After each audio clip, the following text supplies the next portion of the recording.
Pira gunanyo Pita ngubla pita Padu ngone raro he Ame he Pita ji padu ngone raro he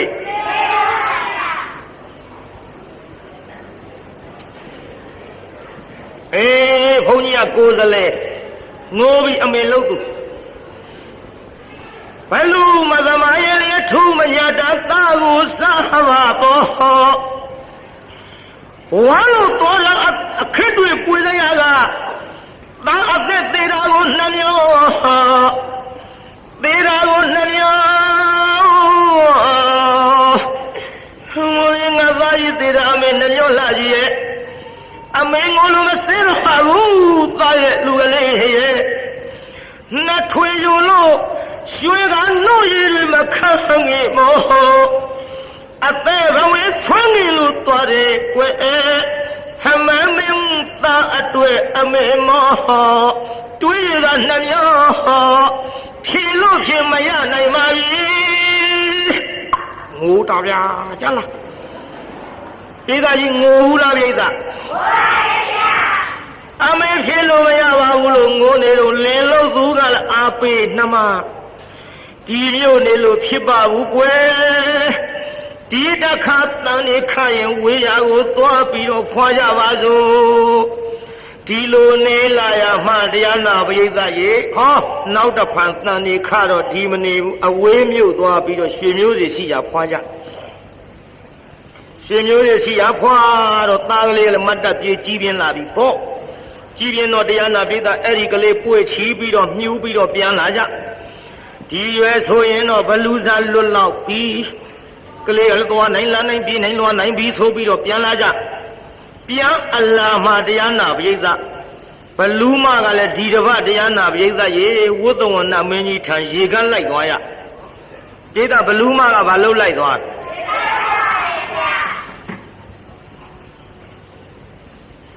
Allah momo ne samin phaya cha Lu yaung phan sin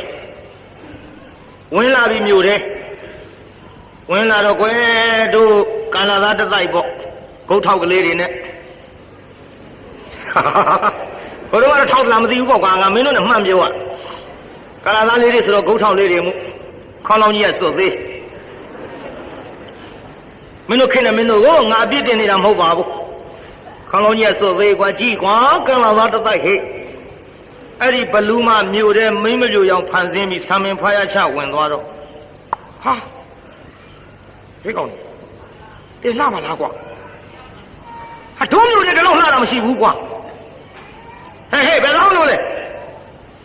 Be kaung le baluma aye ma lo Ji do wei nga main ma tayaw he kaung le di la sa di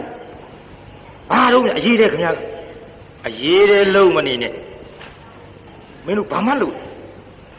Ba ma yaw ma le le khmya shi de nyim ma hu ma Palong pla Aung le di di la nga do do pyo Di meအဲ့ဒါလူမဟုတ်ဘူးဒီမင်းမကြီးယူနေတယ်မှာလူပါလူလားနေတာလူမဟုတ်ဘူးရဲ့လို့ဟုတ်တော့မင်းတို့ကြားဘူးလားဒိုးမျိုးမှာဟေးဒီမဲ့တာဝထီမျိုးတောင်ပိုင်းမှာဟိုမင်းကလေးတယောက်ကလေးမွေးတိုင်းဟောဒီလိုမိန်းမရောက်ဖန်ဆင်းပြီးလာစားတာကွအဲ့ဒါဘလူးမှာဗျာဟေးကောင်းလေးဘလူးလေဟာဟေးပြေးကြတာပဲရေးတာကြီးတောင်းလို့He on blue de we got you we got Paluma got Diana Pay the Indian Yabulan to shout to Sha the po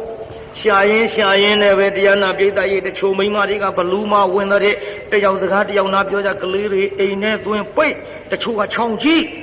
Now Diana Pay the Hokalema Lady in Lugado Mashi Eri a Naga a Quajina Yawa Quajiga Abiam and go to late time Magi Hey, not call out Beludong. Why, yeah. Joe Bamage, the Engalu Bedoyado. My Biavan,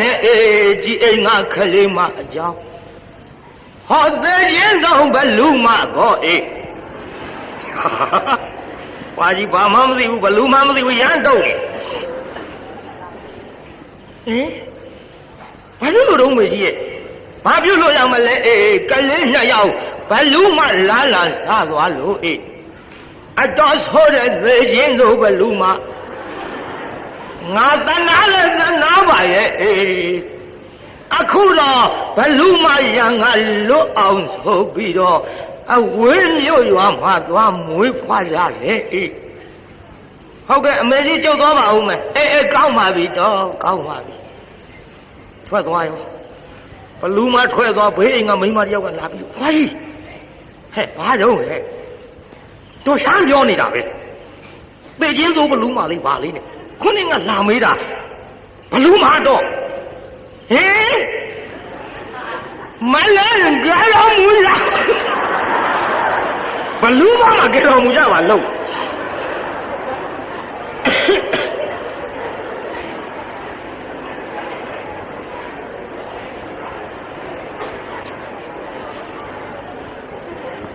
ဒါနဲ့တရားနာပရိသတ်ရေအဖွားကြီးလည်းပလက်လန်တက်နေအောင်မနှဲနှနှယူပါဘလူးမကလည်းငါလက်ကလူရိုးလားဆိုပြီးတော့ဇွတ်လိုက်အဲ့ဒါလည်းပြန်လာပြီးတော့မြတ်စွာဘုရားကြောင်းအနီးအပါလင်မယားနှစ်ယောက်ကလေးလေးတစ်လှဲ့စီခြီးပြီးတော့ရေချိုးကြသွားပြီဘလူးမလူရိုးလားလူရိုးလားကလေးတော့အတော်ကြီးပြင်းလာခဲ့ကြငါအစာစားမယ်ဒီလိုကလေးပေးသားရေလင်းရေချိုးခိုက်မှသူစားမရအရင်ရေချိုးတော့လင်းချီးနေတော့မစားဘူးဘလူကအမကိုလူကအထီးကိုအထီးနဲ့အမအချိန်ကသေးတယ်မဟုတ်ဘူးမသေးဘူးပြိဿဒါကြောင့်ယောက်ျားခြီထားတော့သူမစားရဘူးမိန်းမခြီမှစားနောက်တရားနာပြိဿလင်းရေချိုးဟိုမိန်းမလုတ်တဲ့လူကကလေးလေးခြီထားသွားပြီမြင်ပြီဟိုကဟင်မောင်ကြီးဟဲ့ဘာလို့နမဘလူးလာပြီဘလူးဆိုတော့ဟိုကတရားနာပြည်သားလှမ်းကြည့်လိုက်မိုက်ပါနမရေမိမပြူလေးလှအရေးတဲ့ကောနှာပူးနေသေးတယ်ဟုတ်တယ်ဘာမှမသိညာမှမသိနဲ့အမိမပြူလေးပါကွာဘယ်မိမပြူရမှာတော့မောင်လေးတက်ခဲ့တော့ဟောဒီလိုဘလူးလောင်ဖန်ဆင်းပြီးတော့လာပြီးတော့စားတာကြာလှပြီဒီလိုမိမယောင်ဖန်ဆင်းပြီးတော့အနားနာရောက်ဘလူးဖြစ်တာကျုံမနေဘူးကျုံသားလေးကျုပ်ချီပြီးပြေးတော့မယ်မောင်ရဲ့ဆိုပြီးတော့ဆိုပြေးဘလူးကနောက်ကလိုက်ဒီတော့ဟိုတော့အခုမှရေထဲကတက်ဆိုးလည်းပဲနေမှမသိဘူးမြေအောင်သာဖမ်းကြည့်တရားကိုခန့်နေတာဟေးဘလူးဟေးရဟုရိတ်တာကြီးဘလူးမကနောက်လှည့်ကြည့်ဟုတ်ထိုလန့်သွားအနောက်ဆက်လိုက်ဘလူးမကဟိတ်ထိုလန့်သွားဒီလိုနဲ့တရားနာပြည်သားကလေးမလေးကပြေးတာမြတ်စွာဘုရားခန္ဓာကူရီတိုက်ခဲဆုံးဝင်တော့မြတ်စွာဘုရားခြေပမိုးမောကလေးလေးချလို့မြတ်စွာဘုရားအဲ့ဒီကဲတော်ဘုရားဒီတော့ကဲတော်ဘုရားကဲတော်ဘုရားဟဲ့ရှင်သမီးပါဖြစ်ဘလူးမကြီးလိုက်လာပါပြီဗျာဘလူးမလိုက်သွားတရားနာပြည်သားခန္ဓာကူရီတိုက်ပေါက်ကြတော့တကားဆောင်တဲ့နတ်ကမဝင်ရလို့ဘလူးမအပြင်မဲ့ရဟဲ့ရှင်သမီးဘာဖြစ်လားမှန်လားပါဗျာဘလူးမကြီးတော့ကလိုက်လာပါပြီကဲတော်ပါဗျာဒီတော့ကလေးစားတော့မှာပါဗျာဘုရားမြတ်စွာစိနေရဤရှိဘဝတော်အောက်ဝင်လာရောက်၍လျောက်တင်မရစေဒီလိုတော့မှကလေးတွေကိုနှစ်ကြိမ်စားခဲ့ပြီဗျာအရင်ဘဝရှေးရန်စားကြောင့်မလာနဲ့ထွေးအသက်သေးညောဘလူးစား၍ဒီပြီးတော့ကလေးနှစ်ယောက်စားခဲ့တယ်ဗျာဟောဒီတတ္တရကလေးကြတော့တရေရချတတ္တရသားကိုခွာ၍အပြာတပည့်တော်စနေမောင်နှံပြန်ခဲ့တော့ဗျာရန်ကုန်သေးမေမဆောင်ကွေးနာဘူးအတင်းမညာလိုက်လို့လာရင်ဒုက္ခတွေမှာအပူအေးရအောင်လို့ကဲမတော်မူပါဖယားကဲမတော်မူပါဖယားဟဲ့မလေးဘလူးပါကြီးပါဗျာလောကဘလူးငူတာပေါ့ဗျာငူတာပေါ့ဟိုဟဲ့ချစ်သမီးတိတ်မပူနဲ့ငါဖယားထိုင်ရောက်ကသင်တို့အပူမှန်သမျှပျောက်ရမယ်ဟဲ့ဤတော့အနန္ဒထွက်ကြည်စား ထွက်ကြည့်သားဆိုညီတော်အာနန္ဒာထွက်ကြည့်အပြင်မဲ့ဘလူးမကြီးတွေ့ညီတော်အာနန္ဒာခိုင်းလို့ပေါ့ကျွတ်တို့ထွက်ကြည့်ခိုင်းထွက်ရပုံညာအကြောင်းပါရသော်ဗျာတဲ့ဘလူးမကြီးပြင်မဲ့မှာရှိကြောင်းပါဗျာဟဲ့ခြေသားဘလူးမခေါ်ခဲ့မလီမခေါ်ပါနဲ့ဗျာခေါ်ပါနဲ့လမ်းဘလူးမကြီးခေါ်ပါနဲ့ဗျာဒီလိုကလေးစားပါပါဗျာဟဲ့ရှင်လေးအသားနေမကြောက်နဲ့လာပါစီဘလူးမဝင်လာဟဲ့ဘလူးမဗျာ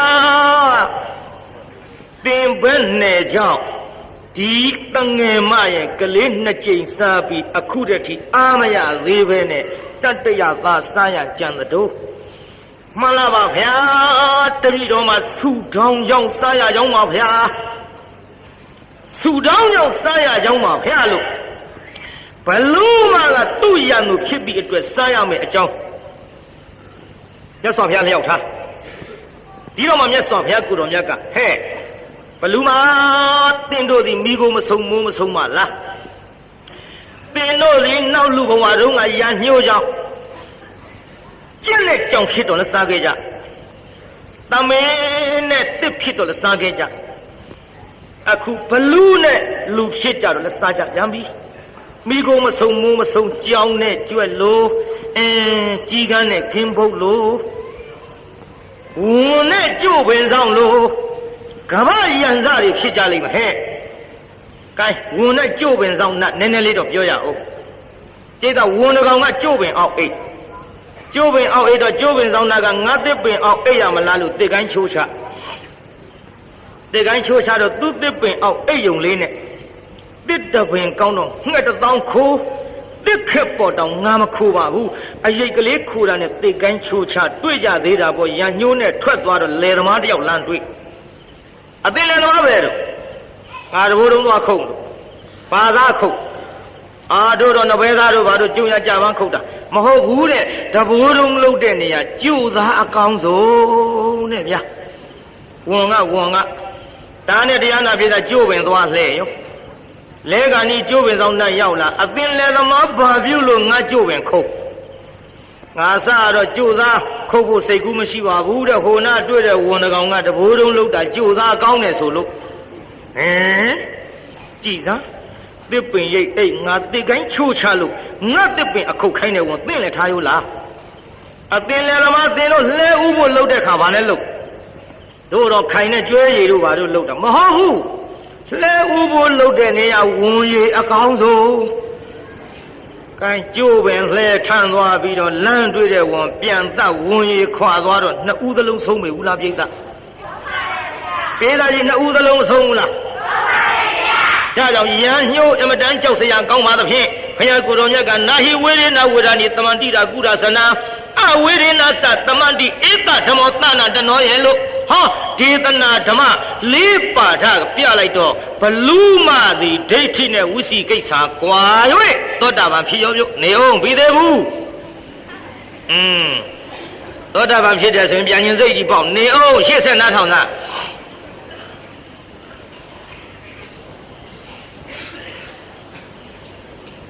ဒေသကြီးဘလူးမှပါဖြစ်သွားတယ်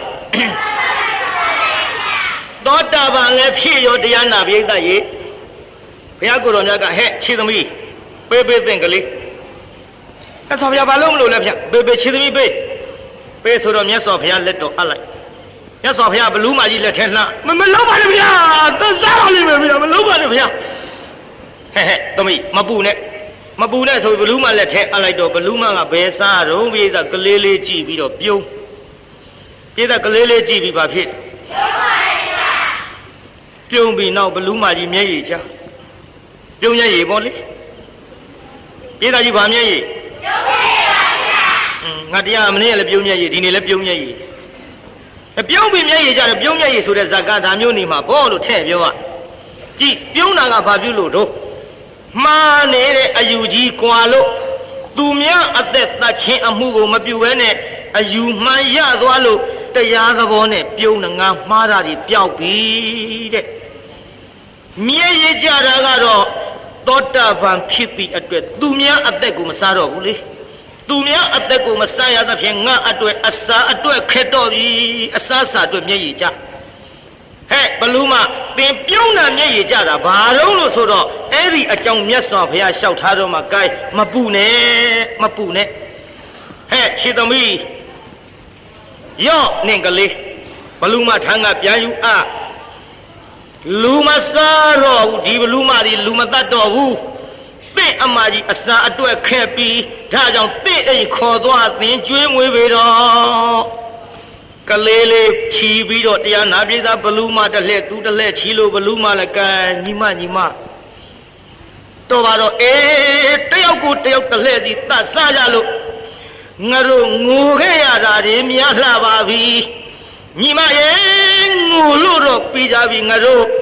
ငိုပြီးမှတော့ရည်ကြပါစို့လို့ခိုးပြီးတော့အိမ်ခေါ်သွားပေးသားကြီးအိမ်ခေါ်သွားဗလားအိမ်ခေါ်သွားတရားနာပေးသားဘလူးမကြီးကြက်ခိုးစင်ပေါ်ထားတော့လည်းမိခိုးလို့မနေနိုင်တစက်မိတ်ထားတော့လည်းချီလည်းရသွန်းလို့မနေနိုင်စီယိုထားတော့လည်းရွာတဲ့ဟာတွေလည်းခက်သားပဲစီယိုထားတော့လည်းခိုးနန်းဒီနန်းနေကြောင်မနေနိုင်တော့တရားနာပြေတာညောင်မင်းကြီးအောက်ကွန်းလေးဆောက်ပေးတဲ့နတ်စင်လေးလူပေါ့အဲ့ဒီမှာနေရတော့လေသောတာပန်ဘလူးမကလူမစားသဖြင့်သူ့မြင်တဲ့လူတွေလောက်မှစိုးရင်လို့ဘလူးမကြီးကမမြင်အောင်ပုံနေရတယ်ပြိဿနောက်တော့တရားနာပြိဿကြီးအဲ့ဒီလိုနေရောက်မှသူကမိုးနမိတ်ကိုသိလာသည်ဒီနှစ်မိုးခေါင်လိုက်မယ်ဒီနှစ်မိုးများလိုက်မယ်ဟဲ့ငါညီမဒီနှစ်မိုးအားကြီးများလိုက်မယ်ဘသူကယူတယ်ပြောတောင်ထိတ်တဲ့ဆိုင်ပြက်ဘူးဗျာ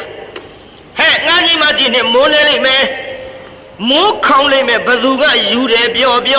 ချောင်းလဲကောင်ကန်လဲကောင်ဆင်းဆိုင်ပေးသာဒီလိုမိုးနမိတ်သိတဲ့ဘလူးမကြီးများပြေမြို့ကလိုချင်ဘူးလားတို့တော့ကြောက်ပါဗျာဘလူးမလိုချင်ပါနဲ့ဟဲ့တို့အခုမိုးလေဝသဌာနကကြေညာနေတာနဲ့အဲ့ဒီလိုမိုးနမိတ်တွေပြောပြတော့သူများမိုးခေါင်တယ်သူမခေါင်ဘူးသူများမိုးဖြတ်တယ်သူမပြက်ဘူးဒီလိုနဲ့တရားနာပိဋကကြီးစီးပွားတွေဖြစ်လာတော့ဟဲ့ညီဘယ်နဲ့ကြောင့်စီးပွားဖြစ်လာတာတို့ဖြစ်ဆိုတော့တဲ့ကျုပ်အမကြီးတယောက်ရှိတယ်တဲ့အမကြီးကမိုးနမိတ်သိတယ်တော့ဒါကြောင့်လေအမကြီးကပြောပြလို့ကျုပ်ဒီလိုစီးပွားဖြစ်လာတာတော်တော်လဲကိုးကွယ်ကြပါလားတော်တော်လဲပူဇော်ကြပါလားလို့ဆိုတော့ဒါဖြင့်တို့လဲပူဇော်ပါရစေနတ်ကွန်းဆောင်တရားနာပိဋကကြီးဓာပေါင်းလာပြီးနေတိုင်းတင်းတင်ပြီးတော့နေကြတဲ့လေဆောင်နာခေါ်တဲ့ခမည်းတော်ပြောနေတဲ့ပုံမကြီးဆိုတာလေလူတွေမြင်မှစိုးပြီးတော့ပုံနေရလို့ခိုးတုံးကတော့ပုံမကြီးပေါ့ဒါပေမဲ့လို့အခုလူတွေကပုံမကြီးနတ်ဆိုပြီးတော့တင်ကြသည်အခုတည်းထိလေဆောင်နာဖြစ်တဲ့ဒီဘလူးမှာတရားနာပိဋကလူအများပူဇော်ပတ်တာလျက်ရှိဘူးလားပိဋကကြီးရှိပါရဲ့ဒါကြောင့်တရားနာပိဋကကြီးခေါ်တဲ့ခမည်းတော်သိထားကြတဲ့လေဆောင်နာရဲ့ဇလံကာလိယခိနီဆိုတဲ့ဇတ်ထုတ်ကိုကျုပ်ငိုပြီးမှရည်ကြပါအမိပေးတာဒီကနေ့ည12နာရီခွဲခမည်းတော်လည်းပေးတေကုတ်ကထိုင်းနေတာပဲကိုကန်ပြီးပါပြီမေတ္တာပို့အောင်ခဏလေးပြဆိုစမ်းပါတကဘာလုံးမှမြတ်တာချမ်းသာကိုစိတ်မြဲပါစေအားလုံးကိုယနေ့ညကြွရောက်လာကြတဲ့တရားနာပိဋကကြီးချမ်းသာကြပါစေ